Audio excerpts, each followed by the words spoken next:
એક મોડો વાગે છે એટલે રાપટી લીધો ઘી દૂધમાં રોટલો।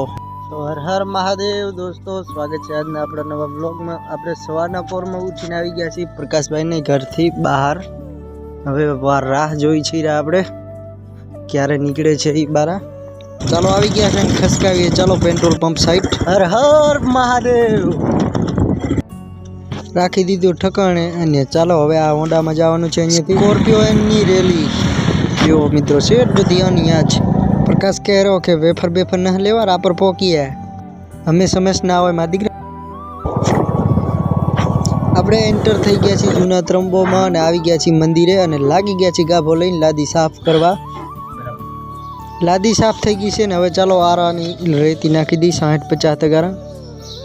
કેમ છે સાધુરામ? તમારે રાખો ખાવા પાલો કે મજા આવે છે ને કામ કરવામાં। એક વાગી ગયો છે, રોટલા ખાઈને આવી ગયા છે મંડી પડ્યા છે લાદી કામ કરો। આપણે તો આખો દી ગાભાને જે ખપાઈ ગયો તો એની ફાઇનલી પટ્ટી ફરી ગઈ છે। જો આવી ગયું ને મુહૂર્ત। ચાલો હવે કાલે બતાવીશ કે કેટલું કામ આપણે કાલે કર્યું હતું અને હવે નીકળી જાય ઘર સાઈડ।